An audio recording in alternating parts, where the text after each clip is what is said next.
The Facts Concerning the Late Arthur Jermyn and His Family by H.P. Lovecraft. Part 1. Life is a hideous thing, and from the background behind what we know of it peer demoniacal hints of truth which make it sometimes 1,000-fold more hideous. Science, already oppressive with its shocking revelations, will perhaps be the ultimate exterminator of our human species, if separate species would be. For its reserve of unguessed horrors could never be borne by mortal brains if loosed upon the world. If we knew what we are, we should do as Sir Arthur Jermyn did. And Arthur Jermyn soaked himself in oil and set fire to his clothing one night. No one placed the charred fragments in an urn or set a memorial to him who had been, for certain papers and a certain boxed object were found, which made men wish to forget. Some who knew him did not admit that he ever existed. Arthur Jermyn went out on the moor and burned himself after seeing the boxed object, which had come from Africa. It was this object, and not his peculiar personal appearance, which made him end his life. Many would have disliked to live if possessed of the peculiar features of Arthur Jermyn, but he had been a poet and scholar, and had not minded. Learning was in his blood, for his great-grandfather, Sir Robert Jermyn, Baronet, had been an anthropologist of note, whilst his great-great-great-grandfather, Sir Wade Jermyn, was one of the earliest explorers of the Congo region, and had written eruditely of its tribes, animals, and supposed antiquities. Indeed, old Sir Wade had possessed an intellectual zeal amounting almost to a mania. His bizarre conjectures on a prehistoric white Congolese civilization earning him much ridicule when his book, Observations on the Several Parts of Africa, was published. In 1765, this fearless explorer had been placed in a madhouse at Huntingdon. Madness was in all the Jermyns, and people were glad there was not many of them. The line put forth no branches, and Arthur was the last of it. If he had not been, one cannot say what he would have done when the object came. The Jermyns never seemed to look quite right. Something was amiss, though Arthur was the worst, and the old family portraits in Jermyn House shewed fine faces enough before Sir Wade's time. Certainly the madness began with Sir Wade, whose wild stories of Africa were at once the delight and terror of his few friends. It shewed in his collection of trophies and specimens which were not such as a normal man would accumulate and preserve, and appeared strikingly in the oriental seclusion in which he kept his wife. The latter, he had said, was the daughter of a Portuguese trader whom he had met in Africa, and did not like English ways. She, with an infant son born in Africa, had accompanied him back for the second and longest of his trips, and had gone with him on the third and last, never returning. No one had ever seen her closely, not even the servants, for her disposition had been violent and singular. During her brief stay at Jermyn House, she occupied a remote wing, and was waited on by her husband alone. Sir Wade was, indeed, most peculiar in his solicitude for his family. For when he returned to Africa, he would permit no one to care for his young son save a loathsome black woman from Guinea. Upon coming back after the death of Lady Jermyn, he himself assumed complete care of the boy. But it was the talk of Sir Wade, especially when in his cups, which chiefly led his friends to deem him mad. In a rational age like the 18th century, it was unwise for a man of learning to talk about wild sights and strange scenes under a Congo moon, of the gigantic wall and pillars of a forgotten city crumbling and vine-grown, and of a damp, silent stone steps leading interminably down into the darkness of abysmal treasure vaults and inconceivable catacombs. Especially was it unwise to rave of the living things that might haunt such a place, of creatures half of the jungle and half of the impiously aged city, fabulous creatures which even a Pliny might describe with skepticism, things that might have sprung up after the great apes had overrun the dying city with the walls and the pillars and the vaults and the weird carvings. Yet after he came home for the last time, Sir Wade would speak of such matters with a shuddering, uncanny zest, mostly after his third glass at the Knight's Head, boasting of what he had found in the jungle, and of how he had dwelt among terrible ruins known only to him. And finally he had spoken of the living things in such a manner that he was taken to the madhouse. He had shown little regret what shut into the barred room at Huntingdon, for his mind moved curiously. Ever since his son had commenced to grow out of infancy, he had liked his home less and less, till at last he had seemed to dread it.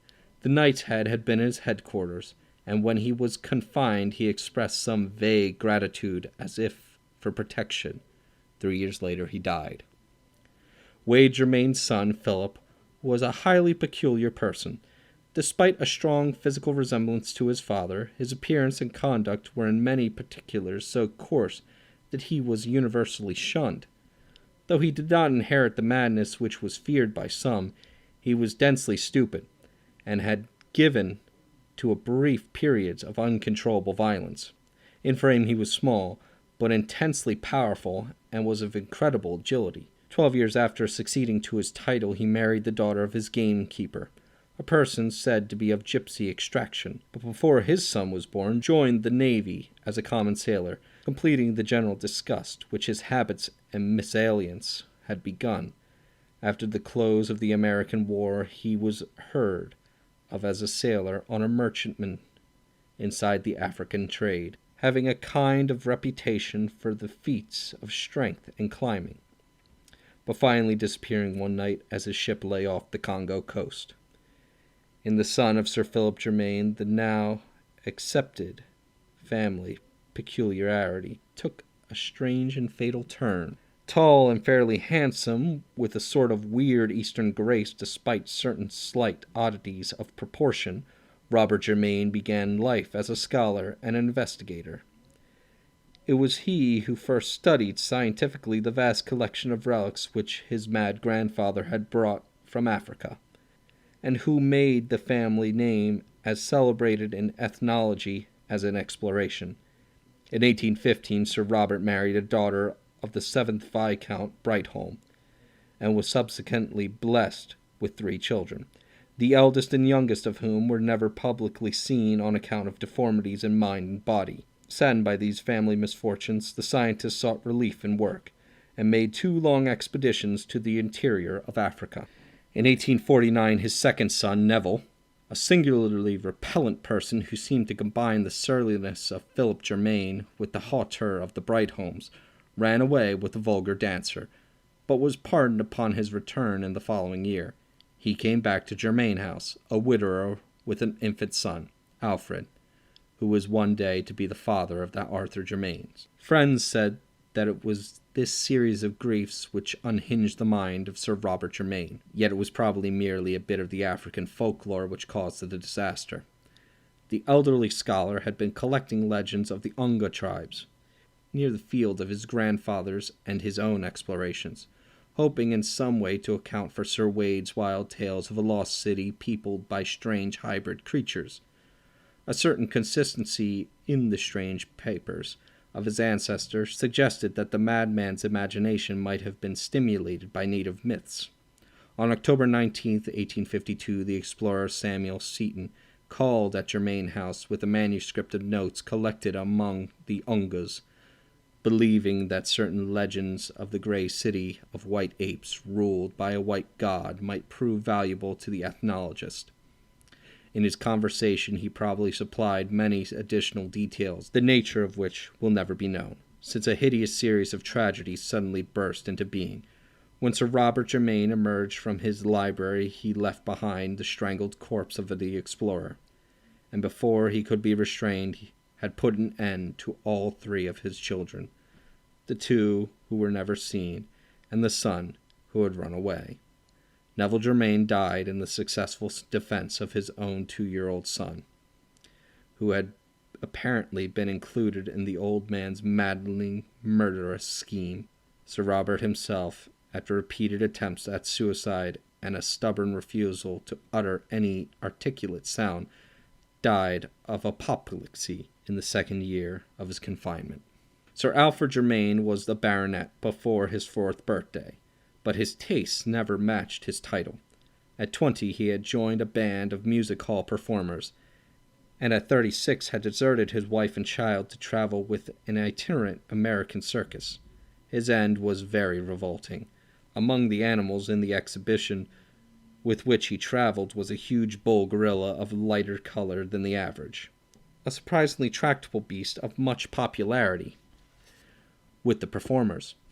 With this gorilla, Alfred Jermyn was singularly fascinated, and on many occasions the two would eye each other for long periods through the intervening bars. Eventually, Jermyn asked and obtained permission to attain the animal, astonishing audiences and fellow performers alike with his success. One morning in Chicago, as the gorilla and Alfred Jermyn were rehearsing an exceedingly clever boxing match, the former delivered a blow of more than usual force, hurting both the body and dignity of the amateur trainer. Of what followed, members of the greatest show on earth do not like to speak. They do not expect to hear Sir Alfred Jermyn emit a shrill, inhuman scream, or to see him seize his clumsy antagonist with both hands, dash it to the floor of the cage, and bite fiendishly at its hairy throat. The gorilla was off its guard, but not for long, and before anything could be done by the regular trainer, the body, which had belonged to a baronet, was past recognition. Part 2. Arthur Jermyn was the son of Sir Alfred Jermyn and a music hall singer of unknown origin. When the husband and father deserted his family, the mother took the child to Jermyn House, where there was none left to object to her presence. She was not without notions of what a nobleman's dignity should be, and saw to it that her son received the best education which limited money could provide. The family resources were now sadly slender, and Jermyn House had fallen into woeful disrepair, but young Arthur loved the old edifice and all its contents. He was not like any other Jermyn who had ever lived, for he was a poet and a dreamer. Some of the neighboring families who had heard tales of old Sir Wade Jermyn's unseen Portuguese wife declared that her Latin blood must be shewing itself. But most persons merely sneered at his sensitiveness to beauty, attributing it to his music hall mother, who was socially unrecognized. The poetic delicacy of Arthur Jermyn was the more remarkable because of his uncouth personal appearance. Most of the Jermyns had possessed a subtly odd and repellent cast, but Arthur's case was very striking. It is hard to say just what he resembled, but his expression, his facial angle, and the length of his arms gave a thrill of a repulsion to those who met him for the first time. It was the mind and character of Arthur Jermyn which atoned for his aspect. Gifted and learned, he took highest honors at Oxford, and seemed likely to redeem the intellectual fame of his family.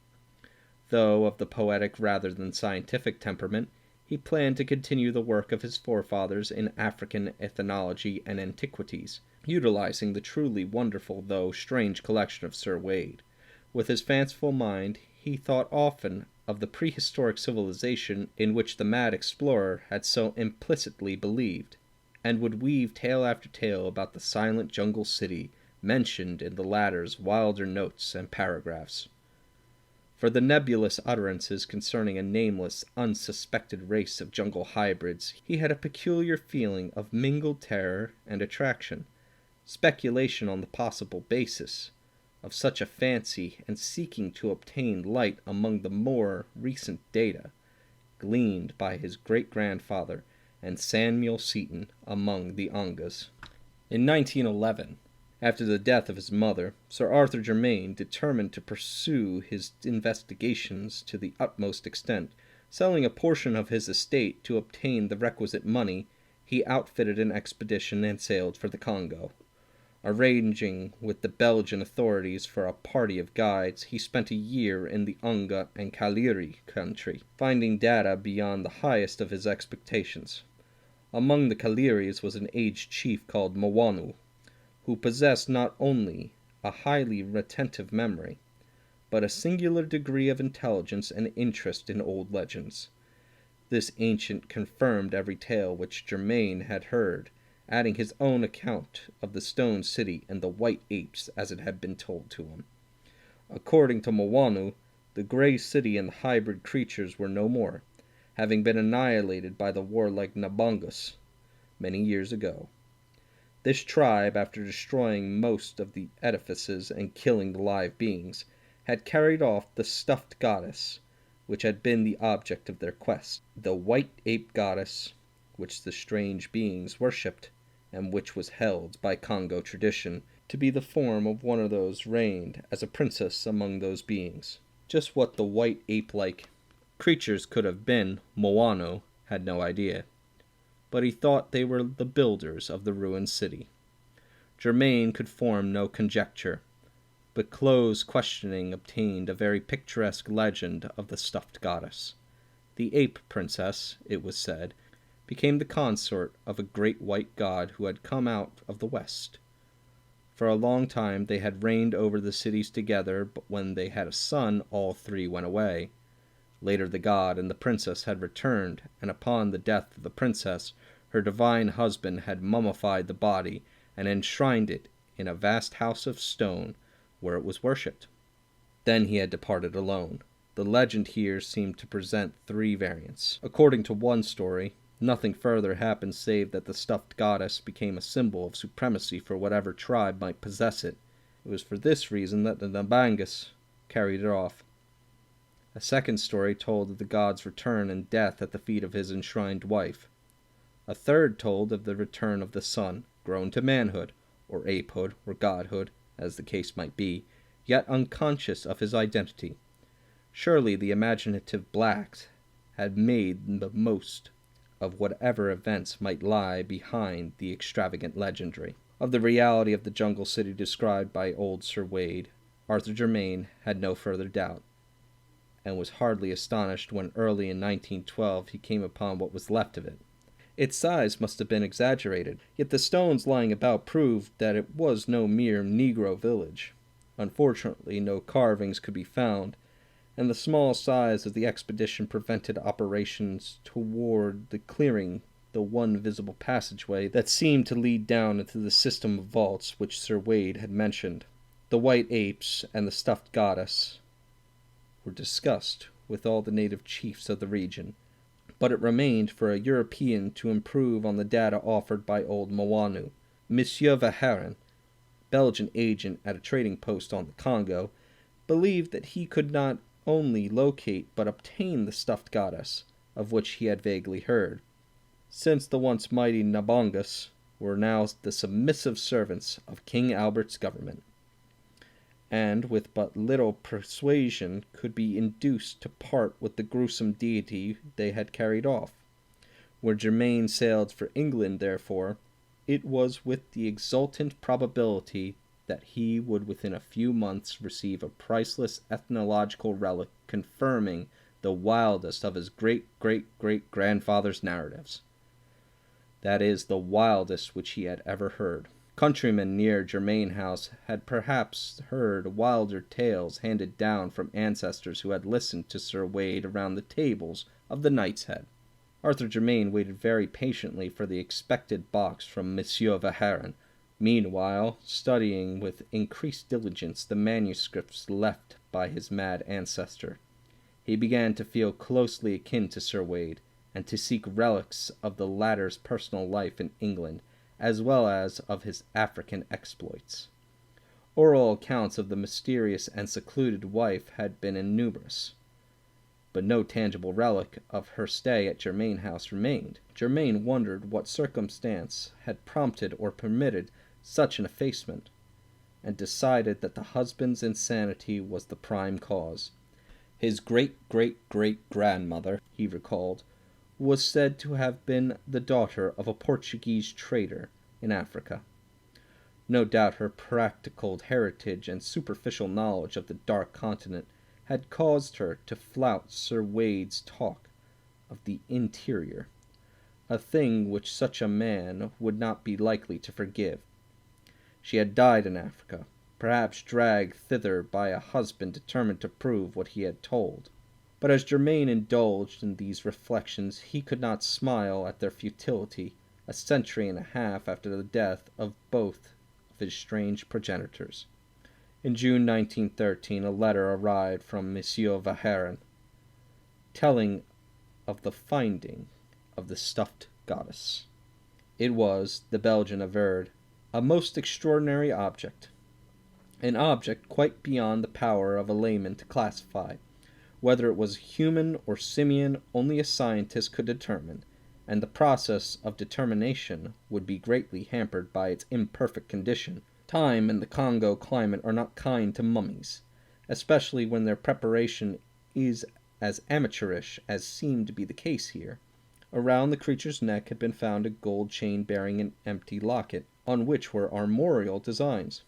No doubt some hapless traveller's keepsake, taken by the Mbongas, and hung upon the goddess as a charm. In commenting on the contour of the mummy's face, Monsieur Verhaeren suggested a whimsical comparison, or rather, expressed a humorous wonder just how it would strike his correspondent, but was too much interested scientifically to waste words in levity.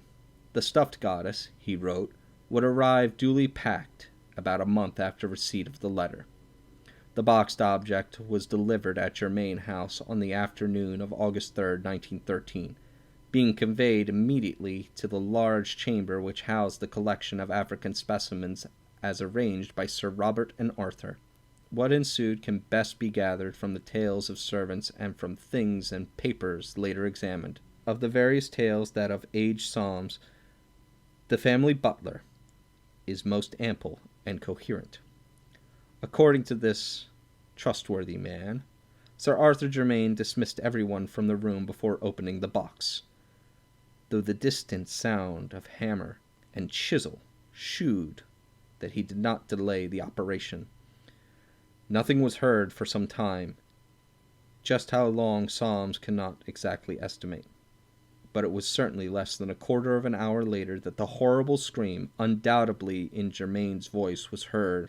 Immediately afterward, Jermyn emerged from the room, rushing frantically toward the front of the house as if pursued by some hideous enemy.